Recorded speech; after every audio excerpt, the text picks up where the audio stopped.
Gazette du Togo, une vision sur l'actualité togolaise et sur le monde. Baki de la Gazette du Golfe, Dieudonné Korolakina de Togo Matin que nous attendons, et pasteur Edo Komi de MMLK. Chers amis, bonsoir. Bonsoir Pierre. Bonsoir Pierre. Le générique parlait d'Honoré Adontu. J'espère que vous allez vous plaire durant une heure avec moi, puisque vous n'avez pas l'habitude. Ouais, c'est un plaisir. Hein, c'était toujours un plaisir. Toujours d'être avec Pierrot à Tchèque. Non, mais jamais. C'est la première fois. Oui, mais on a été dans plusieurs émissions. c'est pourquoi je dis ça. Le premier sujet que nous allons évoquer porte sur ce qui vient de se passer au Palais des Congrès de Lomé, siège de l'Assemblée nationale. Oui, le projet de loi du gouvernement portant création des communes, ce projet a été adopté. Je ne sais pas si vous avez déjà les grandes lignes de ce projet de loi qui vient d'être adopté. Sinon, il y aura 16 communes pour la région des Savanes, 21 pour la région de la Kara, 15 pour la région centrale, 32 pour la région des Plateaux, 32 également pour la région maritime. Réaction à ce que vous venez d'écouter. Non, écoutez, d'abord, en principe, ça doit être une bonne chose quand la loi de la communalisation est votée. Parce que nous attendions, ça fait longtemps, des années, que le Togolais attendait au moins connaître le nombre des communes que doit désormais compter le Togo. Mais peut-être le climat dans lequel cela s'est déroulé cet après-midi, c'est ça qui laisse désirer. Parce que nous suivions quand même, pas en direct sur les médias publics, mais en direct sur WhatsApp et d'autres réseaux sociaux. Ça n'a pas été ça parce qu'il y a eu beaucoup de crispations.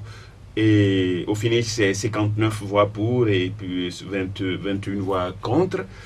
Et là, on attend ce qui va se passer parce que les députés de l'opposition, enfin le groupe parlementaire de l'opposition, les députés de l'opposition ont exprimé leur désapprobation, leur déception compte tenu de la manière dont les communes d'abord sont dénommées, par exemple GOF 1, GOF 2, donc c'est comme si vous prenez Lomé, il n'y a plus la commune, Lomé presque est disparue, c'est ça, Lomé, il n'y a plus Lomé. Ben, ça va étonner beaucoup de gens quand ils vont entendre parler de GOF 1, c'est quoi? Lomé, c'est la capitale. Dans presque tout le monde entier, on a toujours quand même la capitale, la commune. Hein, la capitale a été toujours commune de Paris, quand on parle commune de Cotonou, commune d'Abidjan, et ainsi de suite. Mais là, ce qui vient de se passer, on l'attendait bien, mais je crois que ça va être des sujets polémiques dans les jours. Ça va encore envenimer la situation sociopolitique. Je crois que les uns et les autres, est-ce que les uns et les autres vont revenir à la raison pour nous redonner quelque chose qui puisse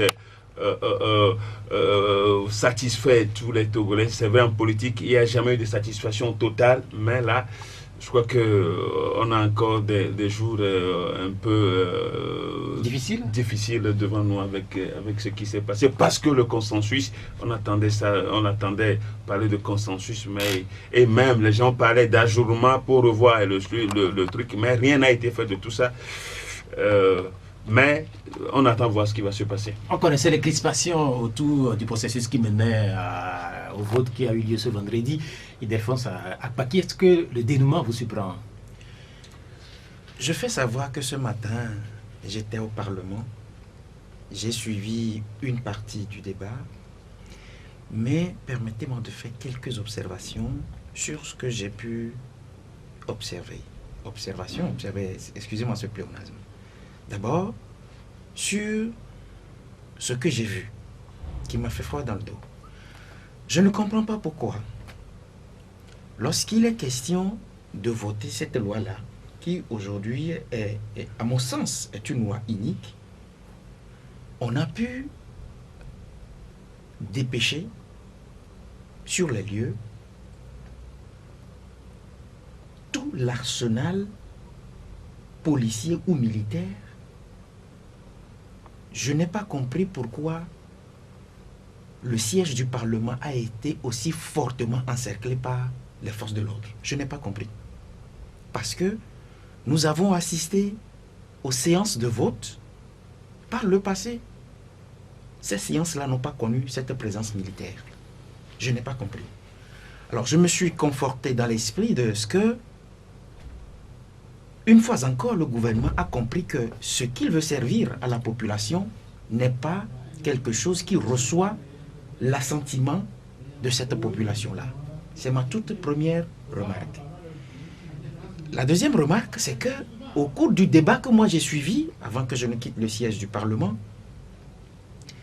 j'ai pu comprendre certains députés de UNIR qui soutenaient le commissaire du gouvernement, le ministre Payado Aboupessi. Et j'ai pu comprendre que ce qui a été fait, même s'il y a des erreurs, il ne faudrait pas qu'on corrige maintenant, qu'au fil des années qu'on corrige. Je n'ai pas compris. Je n'ai pas compris. Laissons la loi passer. Ce qu'il y a comme erreur, nous allons relever cela. On ne va pas les corriger à l'instant pour donner un travail digne de ce nom qui aura l'assentiment de tout le monde. Mais qu'on laisse le travail là, qu'au fil des années, qu'on corrige ces erreurs. Vous voulez dire concrètement que dans l'esprit de ceux qui soutenaient cette position, si nous prenons le cas de Lomé 1, non plutôt de Golfe 1 ou de COSA 1, avec le temps, on peut revenir là-dessus, si je comprends le fond de la pensée de ceux qui soutenaient cette position. Oui, et j'ai pu comprendre aussi, j'ai entendu des députés unir qui disent, mais pourquoi vous ne voulez pas qu'il y ait Golfe 1, Golfe 2, Golfe 3? Pourquoi vous ne voulez pas qu'il y ait ci? Mais les députés unir que j'ai entendus disaient, mais à Paris, on dit Paris 16e, on dit Paris temps, on dit Paris temps. Mais est-ce que les réalités de Paris sont celles que nous vivons au Togo? Mais ayons au moins l'esprit créatif quand nous voulons copier des choses à l'étranger, qu'on copie des choses qui sont bonnes. Parce que jusqu'à preuve du contraire, Pasteur Edo l'a dit tout à l'heure, Lomé a disparu, la capitale même a disparu. Alors, aujourd'hui, le problème qui se pose, c'est par rapport à notre histoire commune. Lorsque nous voulons faire référence à l'indépendance du Togo, et qu'en 2017, qu'on nous dise que Lomé, la capitale, a disparu, mais comprenez que ce n'est pas du tout bien, s'il faut s'en tenir à ce qui a été fait aujourd'hui. Est-ce que c'est suffisant, les griefs que vous êtes en train de porter, qui sont également soulevés par l'opposition, est-ce que c'est suffisant pour alimenter autant les débats? Parce qu'on a suivi ce débat depuis quelques jours maintenant, portant notamment sur les dénominations. Est-ce que c'est suffisant? Vous savez, excusez-moi parce que le document que j'ai sous la main, que je devais normalement apporter pour donner un certain nombre de clarifications, je l'ai finalement oublié, et dans la précipitation, je l'ai oublié. Sinon, je vous donnerai une idée du travail qui a été fait et qui aujourd'hui ne nous permet pas de dire qu'il faut copier des choses à l'étranger, mais qui, collées à nos réalités, ne sont pas ce que nous vivons. Dieudonné Korolakina, vous venez de nous rejoindre et nous sommes en train de parler de ce qui vient de se passer au Parlement togolais. Je ne sais pas si vous êtes au courant ou bien vous revenez même du Parlement. Non, je ne reviens pas du Parlement. Mais vous êtes au courant de ce qui vient de se passer? Oui. Quelles sont vos premières réactions? Alors, c'était prévisible. C'était prévisible dans la mesure où la majorité revient au parti que nous connaissons. Moi, quand ça se passe tout de suite sur le vif, je m'abstiens de tout commentaire et je préfère réfléchir encore et puis peut-être faire des recoupements. Mais c'était naturellement prévisible dans la mesure où tout était presque scellé plusieurs jours avant et voilà. La question que beaucoup se posent aujourd'hui, c'est vous habitez quel quartier? Moi, je suis du quartier Kégué. Oui, c'est de savoir finalement dans quel golfe vous êtes. Non, c'est pas tant la question. Humblement, ce n'est pas tant la question. Parce que tout ce qui relève des découpages administratifs évolue toujours. Moi, j'ai été toujours choqué personnellement quand je regarde un peu la cartographie de la préfecture du Golfe et surtout les découpages, par exemple au niveau du ZIO. Quand vous prenez Abobo par exemple, quand vous dites que Abobo appartient au ZIO, ça surprend parfois. on a tendance souvent à croire que Abobo devrait appartenir, par exemple, à la préfecture de Vaud. On est d'accord, mais c'est surprenant. Il y a de tels découpages qui surprennent toujours, mais ça a été toujours comme ça, parce que tout ce qui est administratif ne répond pas nécessairement toujours à tout ce qui devrait paraître logique aux yeux des uns et des autres. Et vous savez, entre l'administration et la politique, il y a toujours un lien. Il faut toujours aussi voir les choses comme ça. Et attendons-nous forcément à d'autres évolutions du jour au lendemain, c'est-à-dire le jour où les choses politiquement seront appelées à bouger, il y aura forcément d'autres découpages. Mais il faut aussi faire des efforts. C'est vrai que en cherchant à faire des découpages, il faut faire des efforts pour permettre au mieux, pour permettre au peuple de pouvoir cultiver et garder le vivre ensemble d'une certaine manière. Parce que, vous savez, dans les histoires de découpage, mine de rien, quand on ne fait pas attention, ça peut créer des tensions parfois. C'est-à-dire considérer désormais telle communauté comme non membre de sa communauté, ça peut, etc., etc. Donc, autant que possible, il faut, en réfléchissant au découpage, réfléchir en fait au mieux vivre des populations, à la cohésion sociale, etc. Donc oui, il faut appeler à ça, il faut cultiver cela. Nous verrons dans quelques instants s'il va y avoir des conséquences sur le plan politique par rapport à ce qui vient de se passer. Mais pasteur, ce matin, beaucoup l'ont dit, il y a une forte présence policière autour du palais des congrès de Lomé. Qu'est-ce que peut expliquer cela? Non, c'est ce qui a surpris. C'est ce qui a surpris, ça a étonné plus d'un. Parce qu'il y a toujours eu des votes à l'Assemblée nationale. Alors c'est comme si on s'attendait à un coup de force. Et qu'en face, il y aura une opposition. En face, il y aura une opposition. Peut-être que les gens viendront perturber le déroulement de la séance. Et ça, je crois qu'on doit sortir de ce carcan-là, de ce carcan antique. Parce qu'un vote à l'Assemblée nationale, militarisé, policier, ce n'est pas quand même ça. On veut avancer. Alors, de quoi a-t-on peur? Mais c'est la question qu'on peut se poser. De quoi a-t-on réellement peur? Dans l'histoire politique du Togo, est-ce qu'il est déjà arrivé que des séances au Parlement soient perturbées par des individus? Vous savez ce qui s'est passé. Rappelez-vous de ce qui s'est passé au Burkina. Vous savez, au Burkina, les gens étaient en train de changer la constitution à l'intérieur et c'est le jour là où ça a dégénéré. Les gens étaient dedans à l'Assemblée nationale. Étaient au siège du Parlement. Et c'est ce qui s'est passé. Bon, peut-être que déjà, il y avait déjà... les réactions étaient déjà vives hein, avant ce jour. Hein, quand vous écoutez les commentaires, les émissions, donc il y avait déjà eu une prétention, c'est-à-dire c'est ça, il faut le dire, et que les nôtres, enfin ceux qui le pouvoir voulaient peut-être dans le sens de prévenir, on ne sait pas trop, est-ce que le vote ne sera pas perturbé?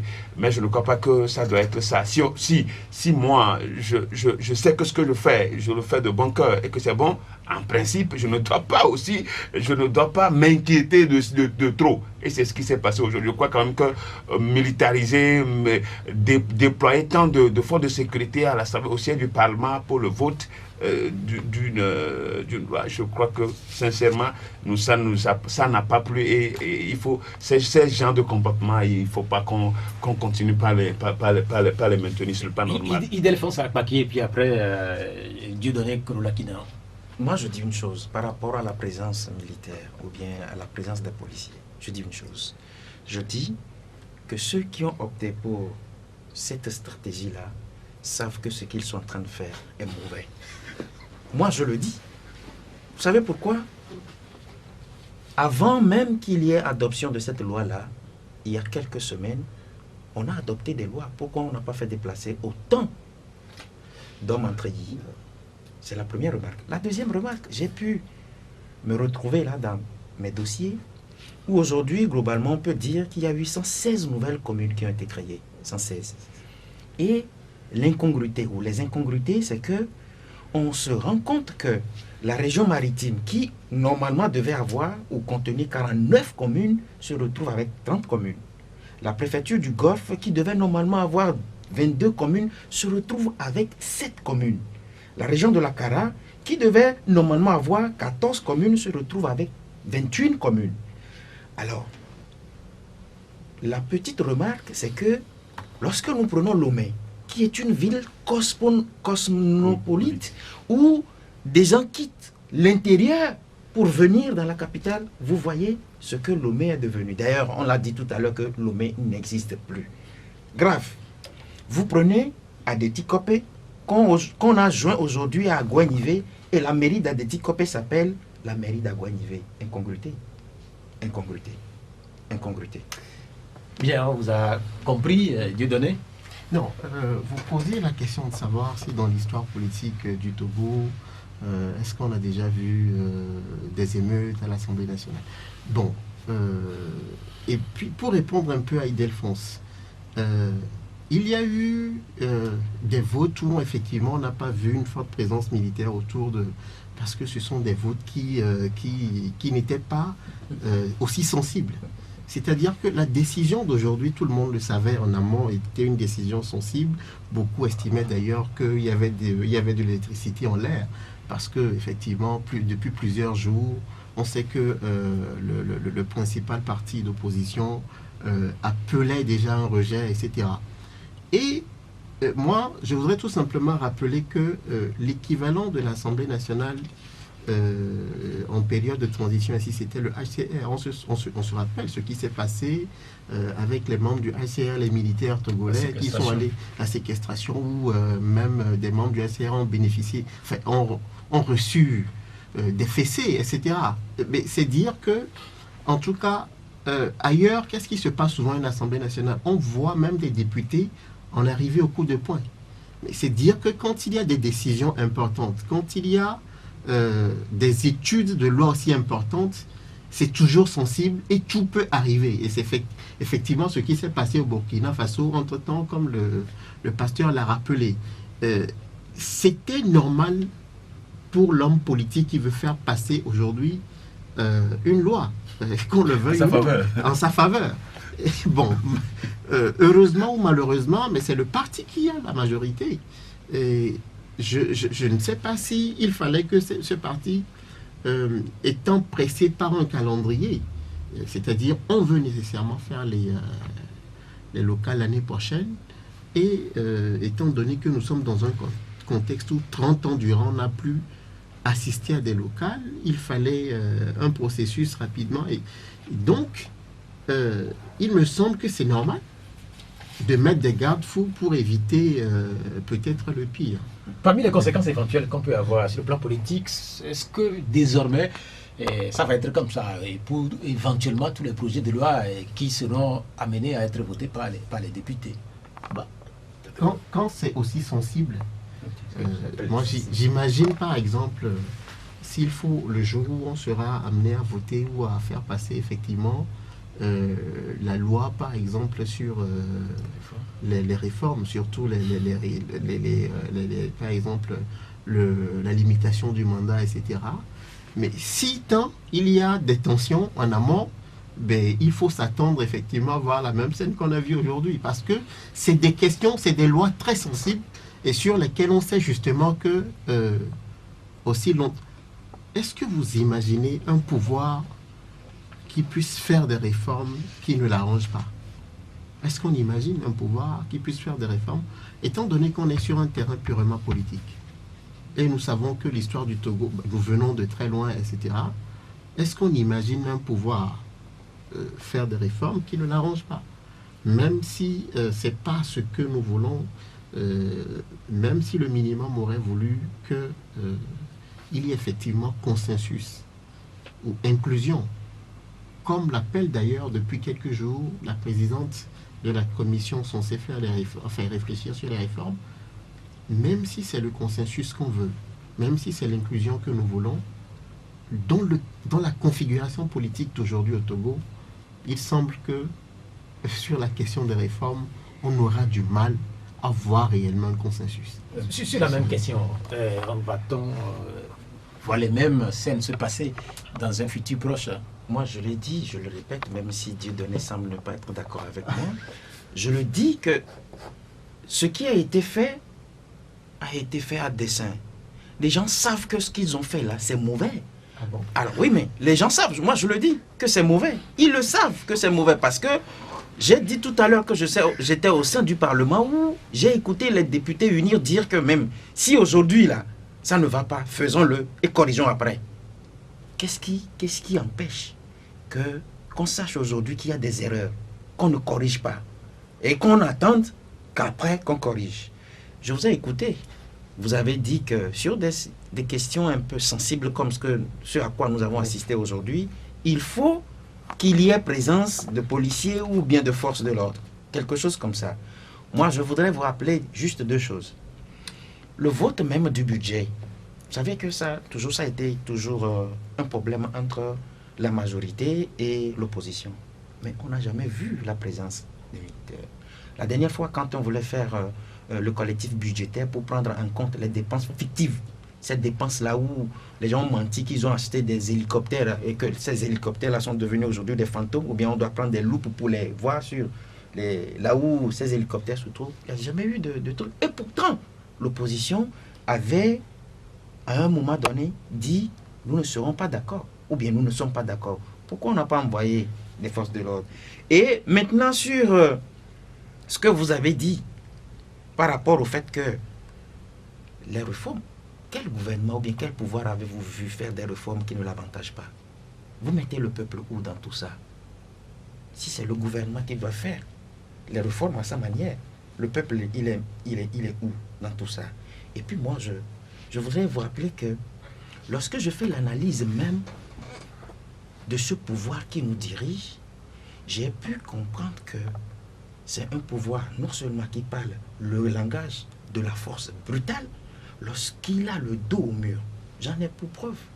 J'ai vu comment les manifestations de l'opposition pour réclamer autant ces manifestations étaient réprimées. J'ai vu comment les travailleurs qui à un moment donné demandaient qu'on essaie de revoir leurs doléances. J'ai vu comment leur manifestation a été réprimée. J'ai vu, pas plus tard la dernière fois, nos frères et sœurs étudiants qui réclamaient juste leurs droits. Vous avez vu, c'est juste pour dire que quand le pouvoir togolais veut faire quelque chose qui veut l'avantager et qu'il sait très bien que ce qu'il est en train de faire là ne reçoit pas l'assentiment du peuple, on sort les hommes en treillis. Nous parlerons des étudiants dans un instant, mais question c'est de savoir finalement à quoi ont servi les présences massives et très souvent à Lomé des techniciens de certains pays qui ont apporté leur science au processus de décentralisation au Togo. Il y a eu des Sénégalais, il y a eu des Burkinabés, il y a eu des Maliens qui sont venus former les nôtres. Et finalement, est-ce que quand j'écoute Corona Kina parler de politique, finalement on se demande si entre la politique et les questions techniques, on a dû prendre parti, on a laissé de côté carrément les techniques. Oui. Par rapport à ce que nous avons vu aujourd'hui, je crois que ces pays qui nous ont apporté leur savoir-faire, surtout notamment le Mali, le Sénégal et le Burkina Faso, parce qu'étant déjà avancé par rapport à la politique de décentralisation, je ne sais pas si dans leur pays, par exemple, quand on prend on va dire Ouaga 1, ou bien on va dire Ouaga 2, et puis ne pas avoir des communes quand même qui identifient les localités concernées. Je ne crois pas que c'est ça. Bon, donc, apparemment, tout ce que ça nous a servi avec des fonds du contribuable qui ont abrité, qui ont payé à tout ce que nous avons vu, des séminaires que nous avons vus, on aurait souhaité voir mieux, mieux que ça. Mais voilà aujourd'hui que c'est fait. Comme je l'ai dit tout au début, on ne peut pas accepter les erreurs. Comme on l'a dit, on ne peut pas accepter les erreurs et les corriger après. Parce que j'ai vu des commentaires comme ça, que non, ce que vous dites des députés, de certains députés, dire que non,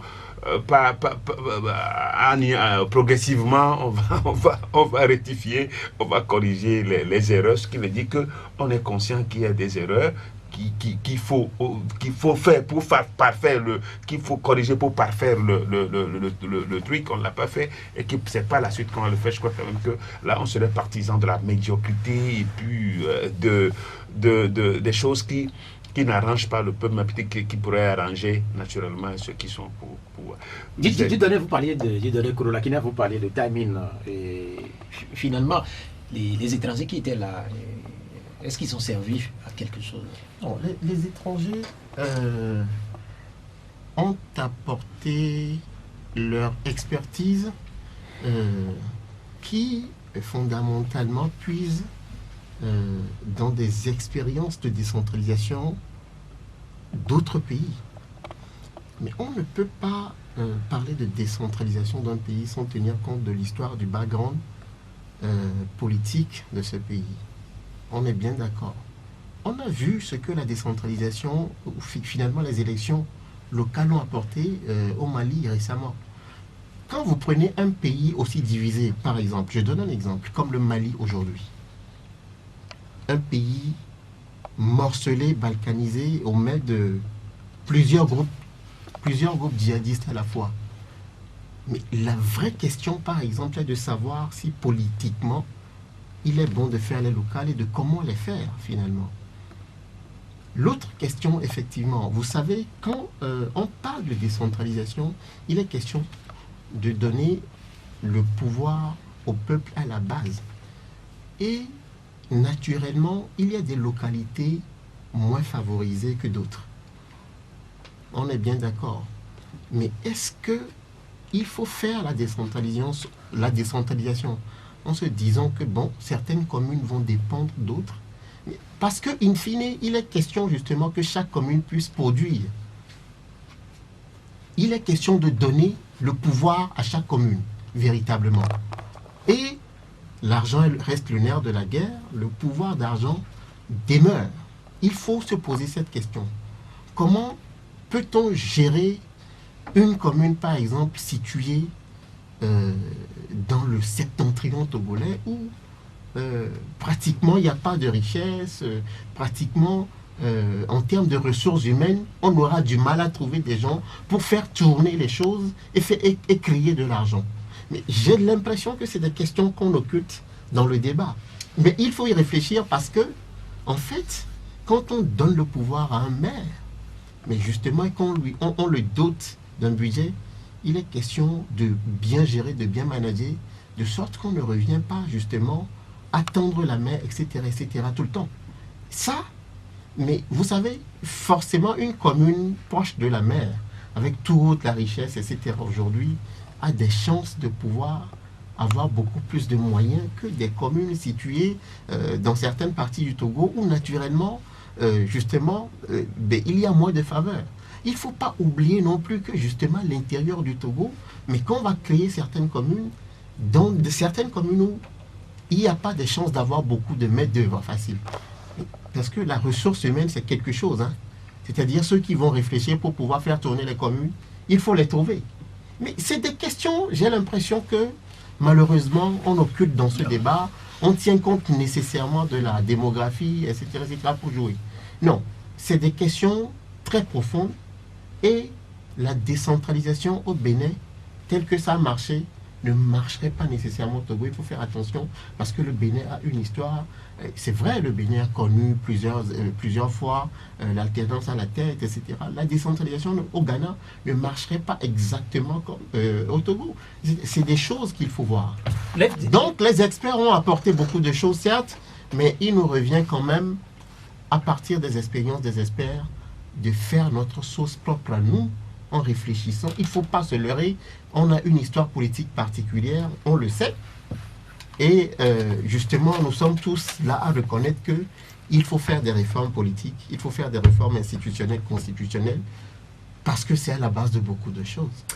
Vous avez écouté, est-ce que vous avez des réactions par rapport à sa position? Un certain nombre de données sont visiblement occultées par les positions politiques qui sont en train d'être prises, notamment par les politiques, dans le processus qui conduit, ou bien qui a conduit aujourd'hui au vote de cette loi. Je regrette que Dieudonné ne soit pas au Parlement aujourd'hui pour écouter les députés venir.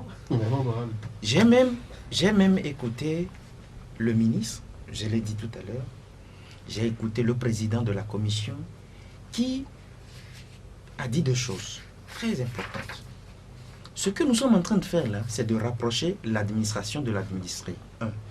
Et deux, le président de la commission dit que tout cela a été focalisé sur la démographie, contrairement à ce que vous êtes en train de dire.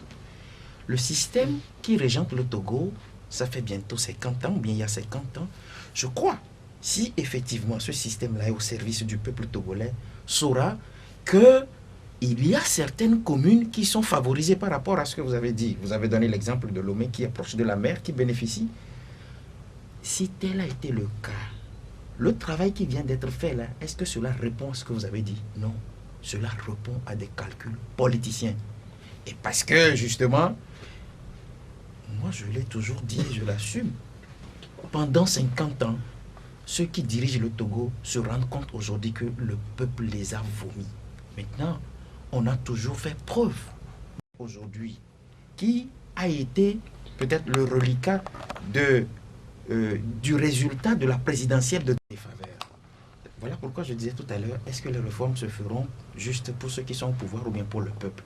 Parce que justement au Togo, nous avons un problème d'administration, de ceux qui incarnent les institutions de la République, qui aujourd'hui, pour la plupart, sont inféodés au pouvoir. Parce que le simple exemple, c'est que la Cour constitutionnelle ne peut pas dire à l'Assemblée de respecter la procédure normale des règlements intérieurs et qu'aujourd'hui, qu'on se rend compte que et le président de l'Assemblée nationale et le président de la commission disent mais non, nous n'allons pas suivre ce que la grande juridiction dit. Nous affectons tout cela à un machin qui n'a même pas un fondement constitutionnel. Oui, Delphonse, à quoi qui vous rappelez là une autre histoire sur laquelle nous n'allons pas épiloguer ici, puisqu'on en parle presque chaque jour, les réformes politiques au Togo. Et vous voulez ajouter un dernier mot à ce sujet?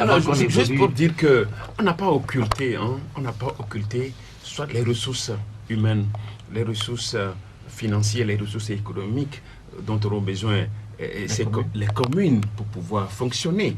Parce que pour moi personnellement, il faut d'abord compter un avant deux. Parce que là, le 1, c'est ce qui doit être fait selon les bases pour faire asseoir une commune.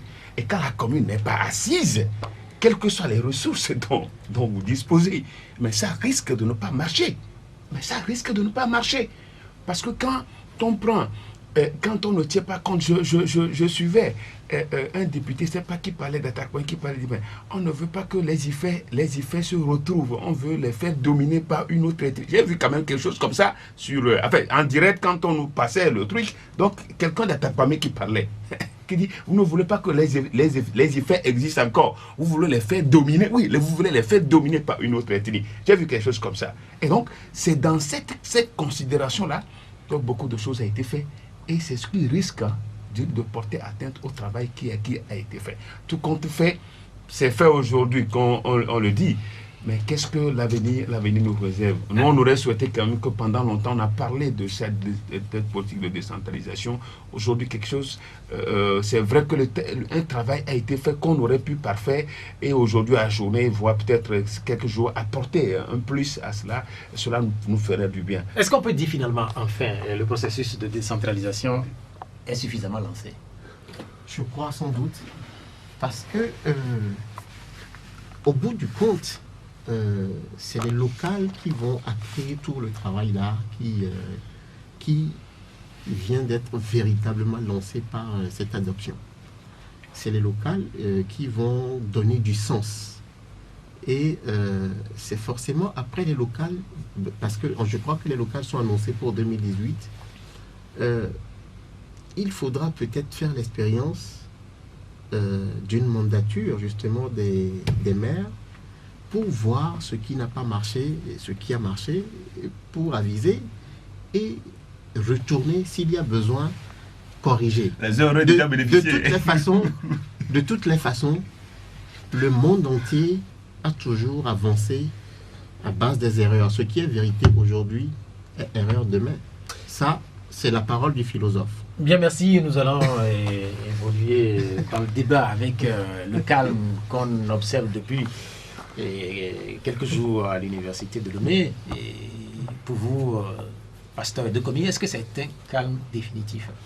Non, on ne peut pas parler. Surtout que quand on évolue sur le campus universitaire, on peut pas parler d'un camp définitif. C'est juste une accalmie parce que là, au moins 2 des étudiants sont toujours en détention et que chaque jour on rapporte sur leur état de santé et qu'au jour le jour ça évolue, les déclarations évoluent au jour le jour. Tantôt c'est l'administration universitaire qui dit des déclarations qui viennent compliquer les choses. Les étudiants qui lancent à manifester. Moi, je crois qu'il va falloir quand même que les autorités, d'abord le gouvernement, les autorités universitaires et puis les étudiants puissent s'asseoir et se parler franchement. Parce que là, il manque de franchise, de sincérité dans les négociations, ce qui fait que chaque jour, on revient sur les mêmes choses. Et ce sont les mêmes doléances dans la plateforme rééventuelle des étudiants, c'est presque la même chose qui revient, ce qui veut dire que depuis là, les lignes n'ont pas tellement bougé. Et quand les lignes n'ont pas bougé pour les étudiants, vous savez, c'est toujours la même misère dans laquelle ces étudiants vivent. Donc je crois que pour permettre pour sauver, là, l'année sera certainement sauvée, mais pour permettre au campus de connaître la tranquillité, il va falloir quand même que les 2 étudiants qui sont actuellement en détention puissent être libérés et que vraiment, c'est vrai quand même que qu'on puisse penser régler les problèmes quand il y a même des problèmes sur le campus, que ça ne soit pas les forces de sécurité qui viennent bastonner, qui viennent blesser les étudiants et puis les contraignent à une vie d'indignité. Ce n'est pas normal. Donc je crois que pour le moment le campus n'est pas en sécurité parce que chaque jour les appels à manifester, mais tout ce que moi souhaiterais, c'est que ce temps de savoir puisse connaître la paix et la quiétude, et que, parce que là, les cadres de demain, le Togo de demain, c'est là, et je crois qu'il va falloir quand même qu'ils étudient dans la quiétude et dans la paix, mais avec des conditions quand même qui soient favorables à l'étude. Donc tout ce que l'on peut souhaiter, c'est que le calme revienne sur le calme. Mais pour le moment, ce n'est pas le calme là est précaire. On veut un calme définitif. Oui, on a quand même un calme au niveau de l'université. Depuis quelques jours, la question c'est de savoir si cette accalmie va durer dans le temps, puisqu'on sait qu'il y a encore des étudiants qui sont en état. Quel est votre pronostic dans les prochains jours? Est-ce que les violences vont reprendre sur le campus? Je suis un tout petit peu embarrassé par rapport à l'expression violence que vous avez utilisée, parce que jusqu'à preuve du contraire, je ne suis pas sûr que ce sont les étudiants qui ont déclenché ce que vous appelez par violence. C'est comme ça, moi je le conçois. Oui, mais en fait, comment est-ce qu'on peut... Non, attendez. Oui, mais je parle de violence sur le campus, que ça soit fait par les étudiants ou par les forces de l'ordre, il y a quand même de la violence sur le campus. Vous savez très bien aussi que le campus n'est pas loin d'ici. Et que votre station a eu droit aussi au jet de tir. Ça, je le sais. Voilà. Alors, moi, là où je dis que je suis un tout petit peu embarrassé, c'est que moi, j'ai écouté les étudiants la dernière fois au tribunal. Je les ai écoutés, mais j'ai été surpris que vous parlez aujourd'hui de violence. Mais ce que le spectacle à laquelle j'ai assisté la dernière fois, c'est que, on a refusé au grand nombre d'étudiants de prendre place dans la salle, de suivre le procès. Alors dehors, ils ont commencé par réclamer le fait de rentrer et de suivre. Et cela a été ponctué par l'hymne national.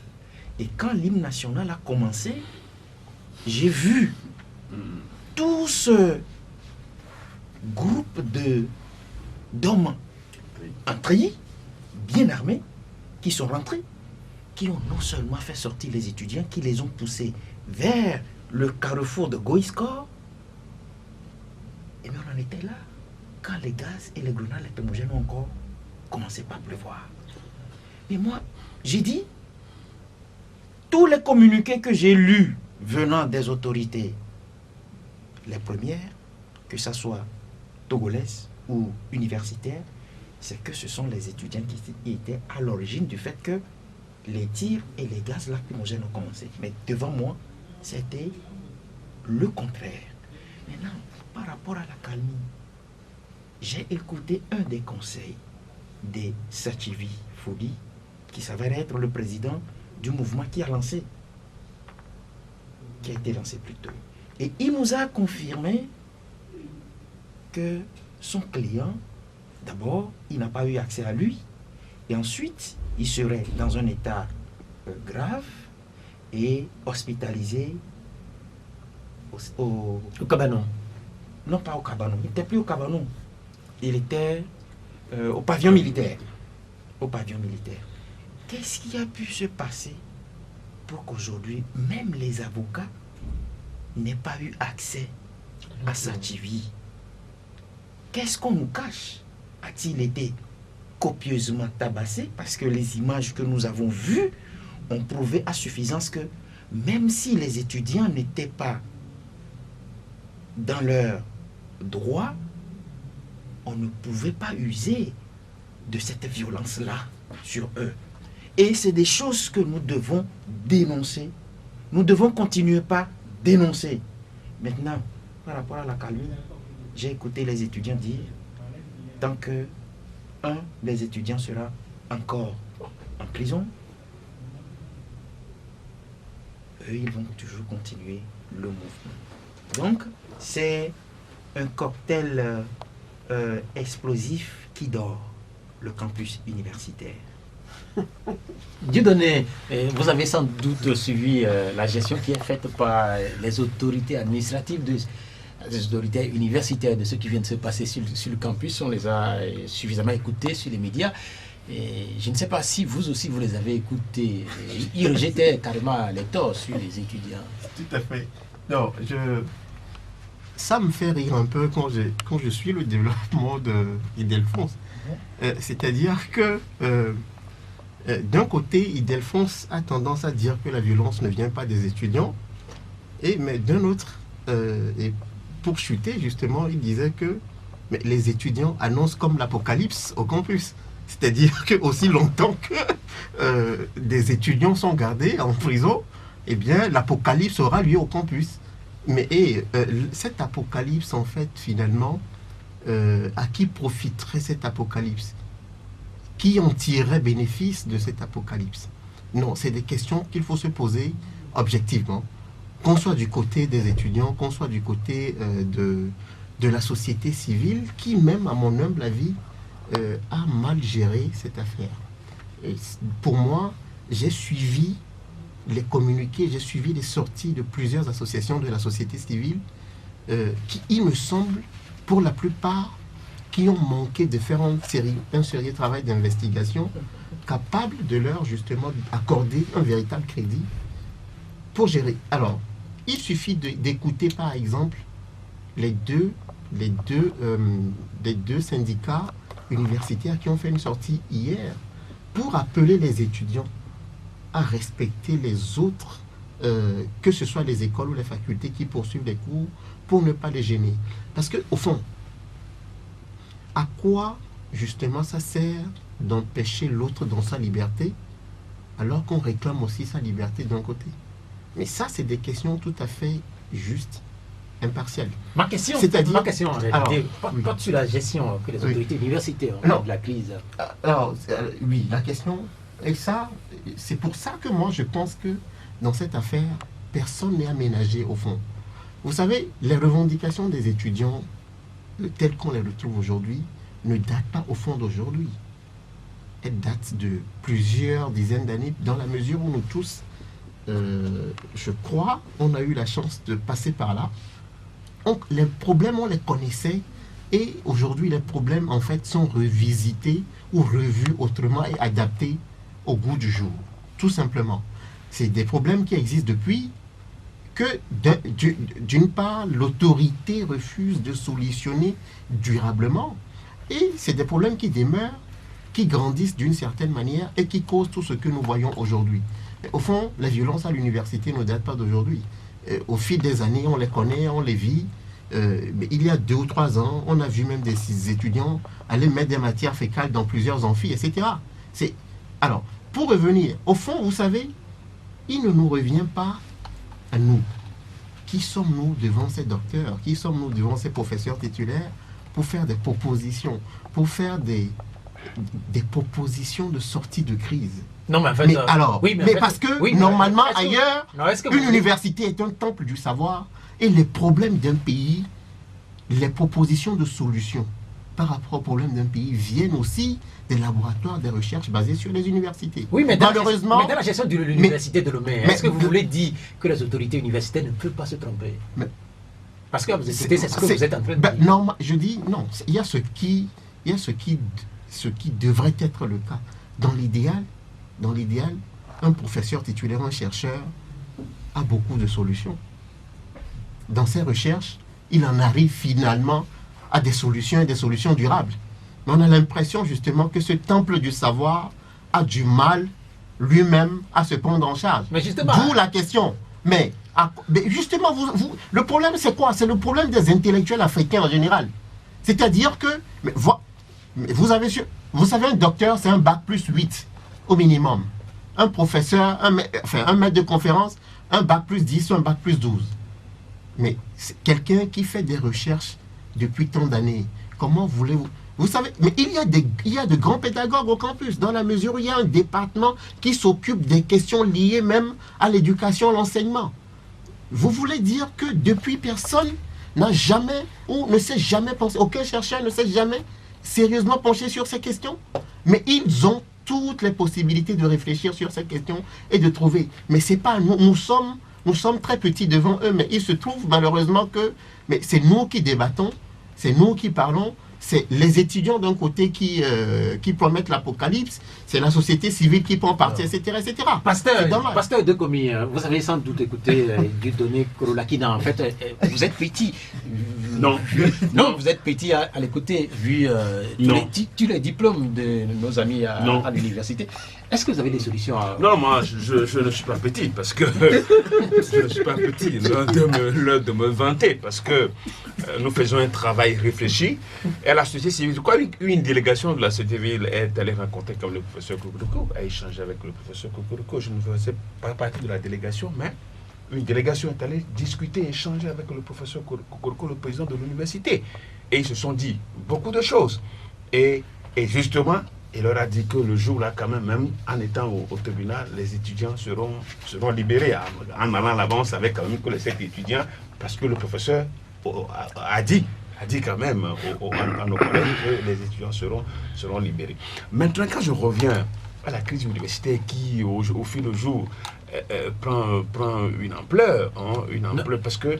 Ça, on le sait. Oui. Et Dieudonné a dit quelque chose qui est aussi important. Vous êtes de la société civile. Il a dit globalement que vous n'avez pas... Non, c'est pourquoi justement je lui fais savoir qu'il y a une délégation. Déjà, c'est une manière de gérer, de bien gérer. Avant même que la délégation aille rencontrer le professeur, mais il y a 4 ou 5 associations de la société civile qui ont pris une position qui n'était pas, à mon sens, une position très, en tout cas médiane, pour pouvoir renvoyer chaque partie à sa responsabilité. Non, c'est vrai qu'il y avait eu des étudiants qui, effectivement, vont déranger, qui vont même menacer des enseignants qui donnent des cours dans d'autres écoles. Mais il faut rappeler ces étudiants-là. Je crois que c'est ce qu'on nous a dit. Nous allons plutôt écouter Ildefonse donner sa position par rapport à la gestion qui est faite par les associations de la société civile. D'abord, je tiens à faire une petite mise au point là, à corriger ce que j'ai dit et que Dieudonné a transformé là. J'ai dit que les étudiants ont dit, nous voulons voir nos camarades dehors. Mais toutes les fois qu'ils seront là-bas, alors j'ai conclu en disant que le campus devient un cocktail qui dort. Parce que justement, ce qui les a amenés là-bas, c'est qu'ils sont en train de défendre les autres étudiants. Parce que ce que Sativi dit, cela ne profitera pas seulement à Sativi. C'est vrai. Et alors, ceci étant dit, par rapport même au diplôme dont vous faites allusion, parlant des chercheurs, vous pouvez dire ça.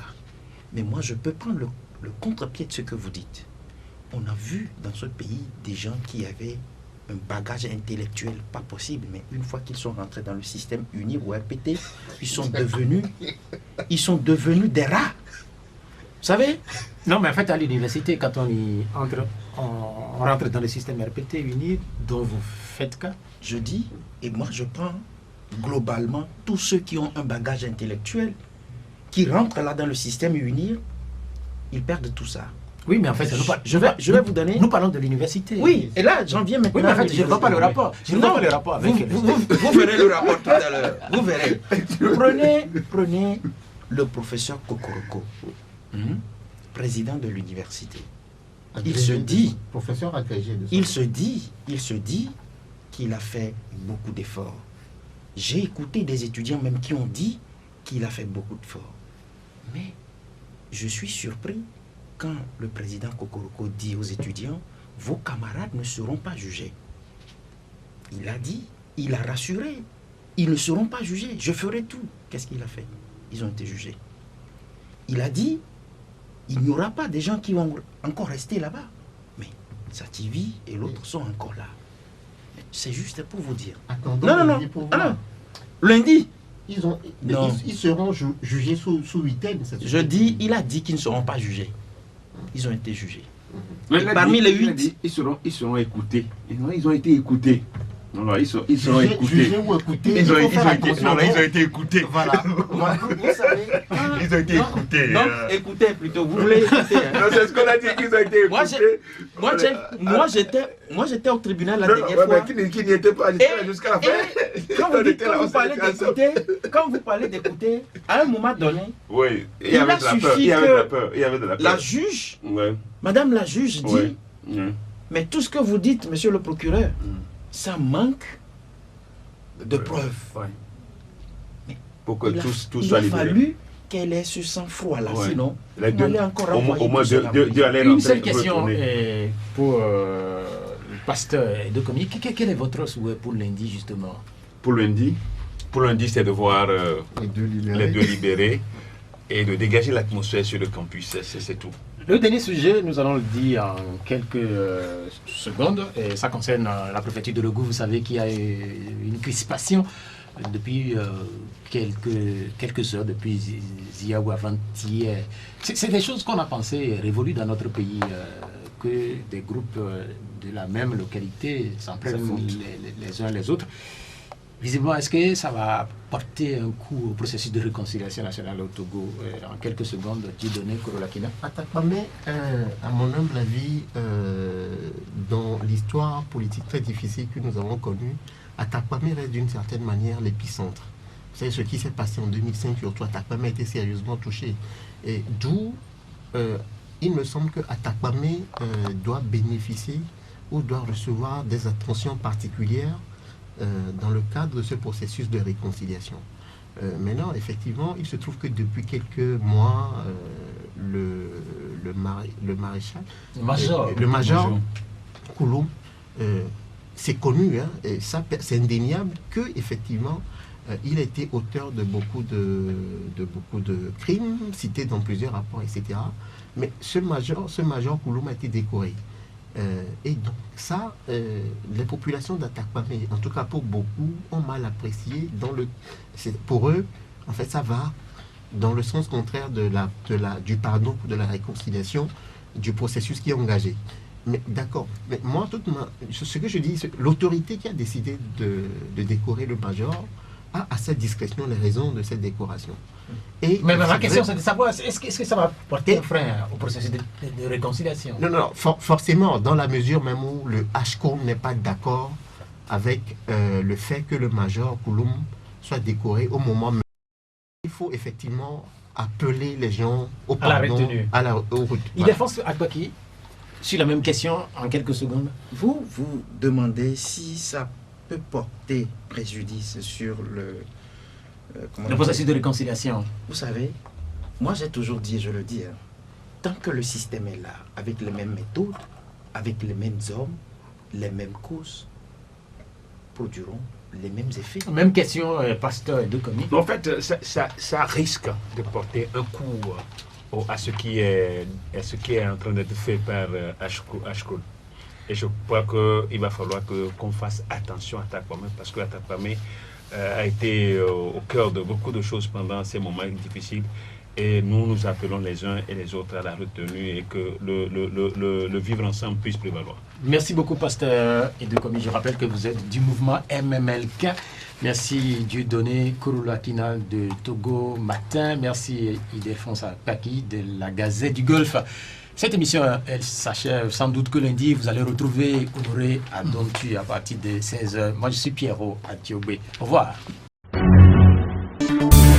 La Gazette du Togo, une vision sur l'actualité togolaise et sur le monde. Rejoignez-nous sur le www.lagazettedutogo.com ou sur nos comptes Facebook, Twitter et YouTube. Pour tout contact, écrivez à contact@lagazettedutogo.com ou appelez le 92 80 88 53. La Gazette du Togo, c'est l'information en continu.